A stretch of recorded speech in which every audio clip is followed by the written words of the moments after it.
So hey everybody, thanks for checking out yet another one of the videos on this great summit.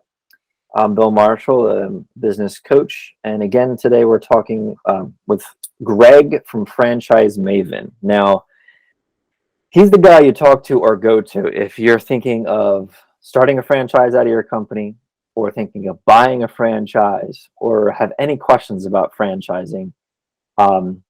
So again, Greg from Franchise Maven. How you doing, Greg? Tell us a little bit about you and who you are and how you got into what you're doing. Thank you, Bill. Great to be here today. Well, I actually got started a long time ago. Right out of high school, actually, was my first foray into franchising when I was a manager and I worked at Taco Bell's. And I actually managed Taco Bell's for a master franchisor who owned several Taco Bell franchises throughout the Sacramento, California area. On that, so that was my first taste into franchising. I always loved it. Didn't matter which Taco Bell I went into to manage. I know they'd all be run exactly the same. So it was good. I just helped her build up sales in each one of her different restaurants. After that, I went into restaurant management myself. Then went to school and got a degree in electrical engineering and physics, and became a microelectronic circuit engineer. But I always had that thought about franchising in the back of my mind. So after about 30 years in corporate, I got a little tired of that. And before I left corporate, I had invested in rental properties. A friend of mine, another engineer, and myself, we bought storage units. We bought a dry cleaners. We ran that while we were working full time as well. So I got my taste into different businesses, but that was a lot of work, but still easily doable. But I finally got out of the corporate world and said, I got to get back into that franchising stuff. That was pretty fascinating. I don't have any particular great ideas for myself, but I know that franchising was a really easy way to go and do it. So I found myself a couple of franchise consultants. They helped me out, found me a beautiful franchise to run. Ran that one for a couple of years.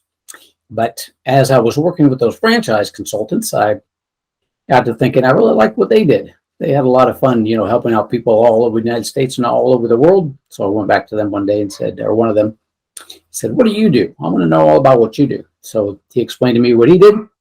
And I said, that is what I want to do. So that was about 10 years ago. So I sold off my franchise, got into franchise consulting, been doing that for about 10 years now, and helped a couple hundred people find a few hundred franchises and turned a few businesses into franchises along the way. Sorry, Bill. That's really cool. So I think that, what I kind of want to break down now is, we identified three different areas: either someone looking to buy a franchise, or someone looking to turn their company into a franchise, or someone who really needs to understand what's going on with franchising. Maybe they have one that's just not running correctly. I want to kind of talk about each one of those and break them down and really figure out more about how that works. So let's start with the buying a franchise. If someone's, why don't you talk about that a little bit, buying a franchise, and we'll kind of pick apart a couple of things from there. Perfect, Bill. So investing in a franchise, there's a few different routes that you can go that way on that one. So what I usually have is a couple different groups of people: corporate refugees who are looking to either get out of the corporate world right now and start their own business because they've had enough of the corporate world, or they want to have a business and build it up while they're working in corporate so that they can step away from it. And the other group of people I get are usually investors that already own their own business and they're looking to diversify. So what does it take to get into a franchise? Basically is what we're looking at there. So we get people from all walks of life. Quite often, the corporate refugees have been managers before or above. They've worked with people, they've worked with groups of people, they've run businesses within a business themselves. So that's a really easy transition for them, just to step right into a franchise, because they're basically doing that already in the role that they're in. However, there's a lot of people like myself who was an engineer first. I never really managed too many people, although as a restaurant manager, I managed a lot of people. But I still place quite a few engineers into franchising as well. So you don't necessarily have to have that management background. The good thing about getting into franchises is that they're going to teach you everything that you need to know about how to run that particular franchise and a business in general. So what we'll do is, as I go through and I talk to my people, we'll find out what do they bring to the table. Where have you been? Where are you at now? So do you want to step away? Do you want something that you can work semi-passively while you're keeping your day job? And then, of course, where do you want to end up going on that? Where do you want to be 5 to 10 years from now? So in order to get into a franchise, obviously, you have to have some amount of money. And that's going to vary by franchise itself on that one.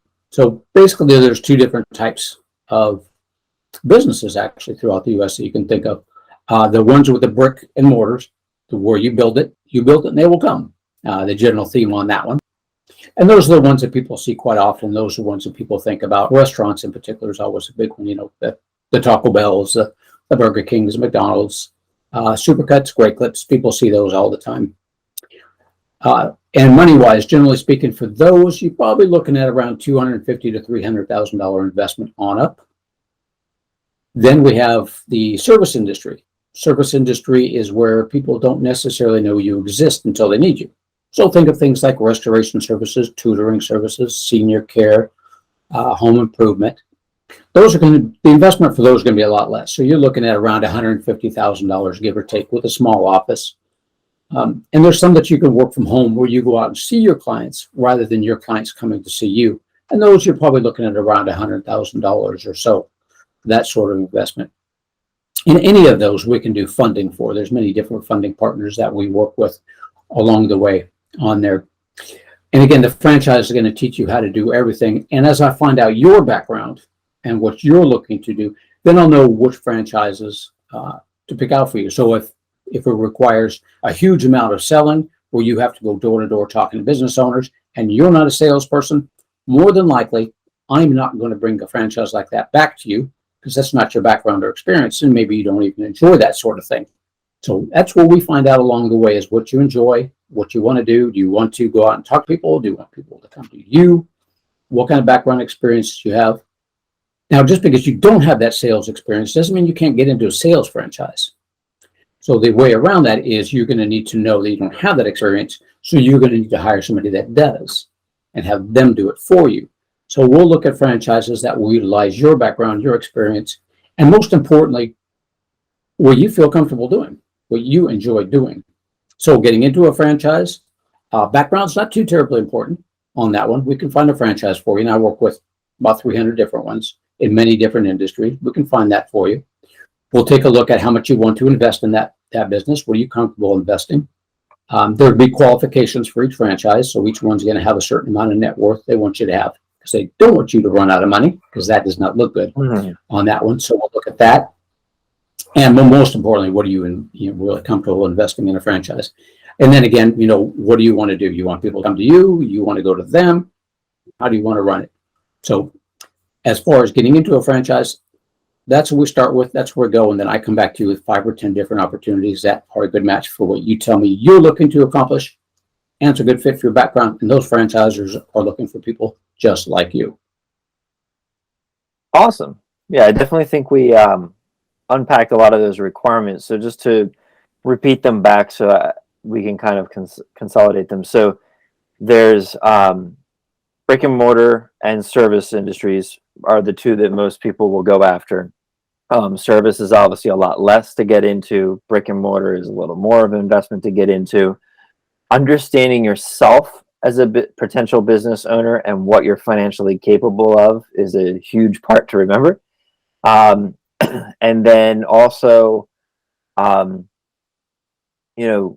where you want to go with it, I think, is another piece that we kind of touched on as well. So, anything else you want to mention about if someone's looking to buy a franchise that they should either know or think about when they're considering that?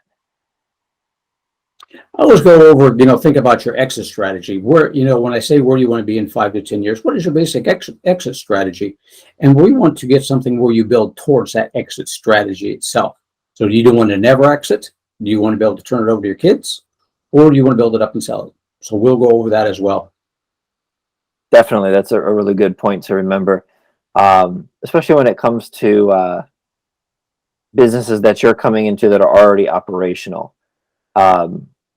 Because I feel like you have more of that kind of an option, or that kind of a game plan that you can create. When you're starting the business from scratch, it takes such a long time to usually get that to where it's a point where it's like operational, much like, a franchise might be. That sometimes I feel like people don't even think about exit strategy besides just I'll retire eventually. um, so that's a good point. Um, all right, so the other side of that is, if they have a company and they're looking to turn it into a franchise. So, what are some things that someone who might even be considering that, what do they need to think about? What do they need to consider? And where do they need to be able to actually franchise out? Because, I know some people are just like, I want to franchise, like, but you might not be capable of that yet. So, like, what are some of those things? Good. So the first thing we'll go over is, are you financially capable of becoming a franchise? That part's pretty easy. There's not too much to it on that one. Our company charges about $55,000 to turn you into a franchise. So basically, you got your franchise disclosure documents that you've got to put together. Our company does it for you. You've got your policies and procedures manual, your franchise agreement, and then you get registered. And there's things called registration states, non-registration states. So there'll be various amounts of money you have to pay out to get registered. Or some of the ones that are non-registration states, you don't have to. You just get registered in the U.S. and you're good to go. So each state's a little bit different on that one. You can get started right away in non-registration states and start offering your franchise to potential investors for that one. So that part's pretty easy. And our company that does that will do all that paperwork for you, get you registered everywhere you need to be registered, everywhere you want to be registered. That part's easy. So before you get to that point, where do you need to be?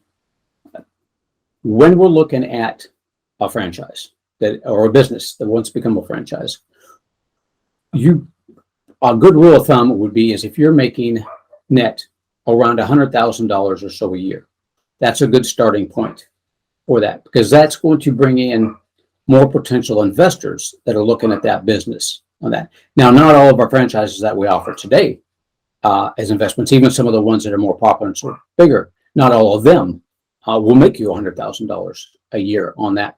But that's a good place for you to start thinking about it. Is if you can make that kind, then you're more appealing to many different people, because most people want to replace an income when they get into the business. So 100,000 is good. Now, not everybody does. Some people just want a little extra money. And that's fine on that. But most folks are looking at that. So that's one. And so your one location that you have, if you have one location, making 100,000 a year or so, good starting point for that. We know you're good. If you've done more than one location, so if you've repeated your process that you did more than once, that's even more appealing. So the more times you've done that, the more appealing it is to potential investors. If they see you've repeated the process 2 or 3 times, they're good to go. Now, one thing you need to think about as you're building that franchise is that whatever you're doing, whatever you have, services, goods, whatever, can other people or will other people in other cities and other states throughout the U.S. need those services or need that product? So you're going to be reproducing that in other cities and states. That doesn't necessarily mean that every single city and state has to do it. iTrip vacation rentals, for instance, there's some cities and states that are great for iTrip vacation rentals, the franchise, some that are not. So not everybody's going to want to visit, one iTrip vacation rentals in where I live in Licking, Missouri. It's just not necessarily a destination point. So it doesn't mean that your franchise has to be available or that people will want it in every single city and state, but you want it to where those people need whatever you have to offer in many different cities and states, so that you can take it and you can put your business anywhere, almost anywhere throughout the United States. Anywhere is better, but almost anywhere throughout the United States, and people will need those services and want them. So that is the 2 main things to consider. One is that you can reproduce it in any other city or state. You're making a good amount of money. 100,000 or so is good. One location is fine. Multiple locations is better, showing that you can reproduce it and you have reproduced it with good results. Okay, cool. And so with those three things in mind, are there certain industries that are more prone to being better suited for being a franchise than others? Um, or is it really just a matter of hitting those three points that we talked about? Well, Bill, amazingly enough, no, it does not matter. We have almost every industry under the sun. I mean, from haircutting to senior care, remodeling garages, pest control, um, sales operations, scooping up dog poop is a franchise Hmm. they do amazingly well. So that's not one that you necessarily think, well, my team goes out and cleans up your yard of all the dog messes for you. You wouldn't even think that'd be a good franchise. They make amazing amount of money at that because Hmm. amazingly enough, there's a lot of people that don't want to do that themselves. So no, direct answer to your question, doesn't matter. If you're doing it, if you're successful at it, if you're making money at it, there's going to be someone out there that wants to utilize what you've already done, what you've already produced and put together, and they want to do it somewhere else. All right, cool. So another question that I have, trying to think of the best way to put it. So we talked about having a net income and obviously locations and um, you know, having ways to repeat it and such. So what are some things that people should have in place when it comes to their systems, their format, their, how they're doing their business? Like, what are things that they should have together, and what should that look like to make it successful? Because some people could be netting that income, have multiple locations, but like they're a mess. So I mean, like, what do we have to see to really pull that together? Well, we'll do a lot of that ourselves, actually, as far as the team goes, is putting together their policies and procedures manual. Anything that you have already put in place for that, so that what you want to do as your business is you want to be able to just step away from whatever business you have, and it should run by itself. So that's where you need to be looking at that you're not the ultimate person that makes that machine operate. If you stepped away, if you went away for a month, can it run by itself? You have everything in place where everybody knows what to do so that they don't, basically, they don't need you. That's what you want, so that you can put that anywhere. So that's what you really need to be thinking about. So who do I call? If your manager's in there, who do they call if they have some sort of issue or another? If they need something done, how do they get supplies? How do they get services? Where do they find people that if they need to hire them? What questions do they ask? All those. And our team will do a lot of that for you. But the more you have that already set up to where you're not an integral part of that system itself, to where it can run by itself on autopilot, the better off you'll be. Cool. All right, that's definitely a good mile marker and gauge. So um, the third area that we talked about was the franchise consulting, if you will, I guess, from the aspect of you have one and you don't necessarily have it running correctly, or like helping people be successful with that. I want to kind of understand a little bit more of like what that category is, or does it just touch on both the things we just talked about, or like where's that part come in, I guess. Excellent, Bill. So you got a franchise, you're running it, it's not working out too well. Well, that's why you get into a franchise system for when you run into road bumps, speed bumps along the way. The franchisor is there to help you, to assist you do that. So you should always be in contact. Any good franchise system wants you to succeed. So there's two different aspects to getting into a franchise to begin with. One is the franchise fee, a one-time franchise fee that gets you all the training, all the information you need to run that franchise. Then they have their ongoing royalties. Oh, so the franchise fee, generally speaking, you're probably looking at around $50,000 one-time fee. The royalties are between 5 and 10% normally, depending on what the franchise does for you on that. So that royalty fee is what keeps the franchise in business. So they want, obviously, as much out of you as they can on those royalty fees, which means they have to make you as successful as possible. So if you're running that business and you feel that you're not doing so well, that franchisor is going to notice, and they're going to step in right away, and they're going to start sitting down with you and say, these are let's take a look at your business. How is it operating? What are you doing? And they're going to help you fix that. Any good franchise system will do that. Now, to know that franchise is going to do that for you, any good franchise should. But along the way, as you're investigating these franchises, and one of the things I point out in my book, Real Freedom, is talk to as many franchisees as it takes to validate everything that the franchisor told you on that one. And you'll have the opportunity to call every franchise if you want in that system before you invest in a franchise.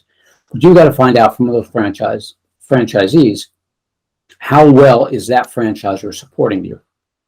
Because that is your main person. If you're not doing well in a franchise, you don't go out and look for third-party people to help you out. You can give me a call and I can recommend all sorts of different people that do all sorts of different things on there, or help you sell it if you want to get out of it entirely. But that's what the franchisor is there for. They're there to make you successful. And as you talk to these franchisees, before you invest in that franchise, you're going to be making a lot of friends along the way. So you're going to have a lot of people that you can talk to, find out what they're doing and what they're doing right, and have them help you if you find yourself struggling at some point. In addition to that, any good franchise system will have once a year conferences, once a year meetings, where all the franchisees get together. They all talk about, what's gone on in the past, what's going on in the future, what's working, what's not working. They usually always have panels of their top producers saying, this is what I do, this is how I do it.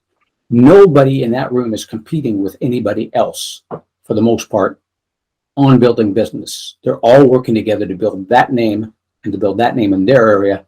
So the more they help somebody else build the name in that area, that name gets out of the franchise, then other people benefit from that as well. So they all benefit together as a team. So anytime you're struggling as a franchise, always talk to the franchisor first, find out what's going on, and call other franchisees and find out what's going on there. Outside help, I can get you outside help as well. We got many people that do all sorts of different things that I've come in contact with that help with marketing, websites, business development, that sort of thing. Many different people. If you're a sales organization and you're selling stuff, Sandler Training is a franchise, and Sandler Training does a lot of good stuff. So a lot of times with these franchises, you're obviously selling at some point in time something or another, whether you're selling yourself, whether you're selling a product. Always good to get some training on that. Absolutely. All right. So another thing that definitely popped up as you were saying that was the due diligence of, deciding on whether a franchise is right for you or whether turning your company into a franchise is right for you. We kind of touched on, obviously, calling other franchisees or communicating with them to see how that franchise itself is working. But what are some other due diligence items that someone should do if they're looking to either become a franchisee of a certain place or turn their company into a franchise? So if you're looking to become a franchisee and you're looking to investigate the franchise, things to look at there are know the industry that you're getting into. Do some research on the industry itself. That could be talking with other franchisees. That can be going out and getting reports on the industry as well, looking up trade journals, seeing what's going on, but know the industry that you're going to get into a little bit. If you don't know the industry, I've never been in there before, get to know it a little bit. Get to know that industry. That's something that when I work with my folks that we'll do together as well, is get to know the industry. When you're doing the due diligence, the franchisor is going to walk you through how they're going to support you, how they're going to train you on that. And they're going to go through their franchise disclosure documents with you. So as we indicated before, we're talking, always talk with as many franchisees as it takes to get a good feel for the business itself. Essential part, if they've got 100 franchisees, talk to all 100 of them if you want to. What you're looking for there, and as you're going through and talking with these folks, is you want to start hearing the same thing over and over again. So you want to get to the point where you talk to somebody else, it's the same thing that you heard from the other folks. Hopefully good, because that's the idea that we want on that one. But you want to start getting the same theme over and over again. The franchisor is great. They support me. They taught me how to do it. They help me build up. That's what you're looking for. Funding options. Always look at funding options. Some people like to use their own money. Some people like to use other people's money. but don't rule out funding options and look for those. Many different funding options you can do, from using your 401k plan. If you stepped away from your job, you can roll that over into a self-directed one. That way you don't have any debt when you go into it. SBA loans, term loans, home equity loans. We have funding people that can do that for you and give you a different options on that one. Always do that before you sign any agreements, before you sign your franchise agreement. Always have a franchise attorney look over your material on that. I say franchise attorney because all attorneys are different in what they specialize in. You want a franchise attorney because they specialize in franchises. They know what to look for. Generally speaking, your franchise agreement is not going to be changed at all, because the franchisor wants every single franchisee on the same playing field. When you go into corporate, everybody can negotiate their salary, their pay, that sort of thing. That's so everybody could be on a different playing field with how much they get paid. It's not that way with the franchises. With the franchises, you're going to be on the same playing field. So what the franchise attorney is going to do is they're going to look for anything that's unusual in there, anything that's out of the ordinary. So you're not necessarily going to be able to change anything, but anything that's not normal, franchise attorney will point out. And working with me, we'll make certain that there's not anything unusual out of there. And the franchise attorney is really there to let you know what you're getting yourself into, and are you okay with that? That is the main point of getting those franchise attorneys to look those over. And I want to make certain that you know as well on that one. Also, when you're looking at franchises and you're going through your due diligence, a lot of people may come and they'll drive by places that are just really busy. It's really hot. It's really the hottest thing. Don't necessarily think that's the thing for you just because it's busy, because you're not there 24 hours a day or 12 hours a day or however long it's open. So you may see it real busy during a certain time period, but it may not be busy all the time. Especially with the brick and mortar places, you've got a lot of overhead to think about. So you got to be thinking about, how's the business the rest of the time? Can that one busy time support it? So we really need to take a look at the business model itself and see if it's a good fit for that one. So those are just a few of the things that I go over. Many different other things in my book, Real Freedom, that you can take a look at too, and that we'll go over as well. But those are the main things: is know the industry, get a good franchise attorney, don't discount funding, talk to franchisees. Awesome. Great. So definitely a lot of pieces to make sure that we get in the row or in a row before we are all set. All right. So we definitely covered a lot. We talked about buying a franchise, turning your company into a franchise, things that you need to make sure you have in place if you're thinking about getting into it. So what I want to do now is talk about some action items, if you will, for someone who's looking to do any of these things we just talked about. What are some first steps or things that they should go through first when getting ready to do this? If you're looking to get into a franchise, you can do all those things yourself. You can. But I would say I would take a look at franchise consultants. I didn't know franchise consultants existed when I first started looking for them, and not a lot of people do. So a franchise cannot charge you any extra for the franchise fee, whether you work with a consultant or not. That's a law in there. So what I would do is I'd go out and just research various franchise consultants, talk to a few different ones, interview them, see which ones you like. Working with a franchise consultant is really going to help you narrow down the possibilities. When I first started doing it, I just went out there and looked at franchises, and I started clicking around on franchises. That looks good. I want information on that. That looks good. I want information on that. Pretty soon I had 5, 10, 15, 20 people calling me up from all sorts of different franchises. It's like, whoa, that's too much. So a good franchise consultant is going to find out about you, as we indicated before, exactly about you, where you've been, where you're at, where you want to be. That's a good one. But I would also do some other research. If you're not ready to go talk to a franchise consultant, and you like doing things on your own, then go out and get franchise reports on there. Look at the source of those franchise reports, see where they're coming from. Some of them may be like, if you go to one of those sites that advertise franchises, the franchises themselves may pay to get on there, and may pay that information. So it may be paid information. So be careful about where you're getting it from, where the sources are. Wall Street Journal, USA Today, all those are good places to start researching different types of businesses and franchises that you can do. And then books. There's various books on franchises that you can take a look at. Take a look at my book, Wall Street Journal bestseller, Real Freedom. But there's other books out there. I'm not the only one out there with franchise books. Go on down to Amazon, look up different franchise books, or you can just shoot me an email and I'll send you a list of ones to read. And you can just go through those, start reading about it, start getting familiar with it. There's various ones that go through the process of, what's a franchise all about, looking into it. But do your research. First, probably start off Wall Street Journal, USA Today, and books on franchising on Amazon is probably your best bet. If you're not ready to reach out to me on that one or any of the franchise consultants, start with those and just start reading about them and become familiar with the terms, become familiar with what a franchise is all about. Absolutely. Very good. So educating ourselves, getting ourselves acquainted with what it is, and then also understanding what it takes to get into it, which we have just talked about. Awesome. So any last piece that you wanted to touch on before we wrap up? Just about anybody can get into a franchise system. There's always going to be a franchise system out there that is looking for people like you. So don't go in with the mindset that I can't get into a franchise. You can. Obviously, it takes a certain dollar amount. That will be the only holdback. Don't worry about your background. We'll find a franchise that fits you no matter what your background. So go in there with an open mind.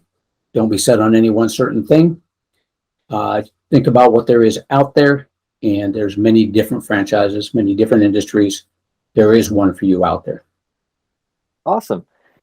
All right. Well, thank you so much, Greg. I really think that we went through a lot and learned about a lot about franchises. And, I really appreciate your time. And we will talk to you in the networking event later.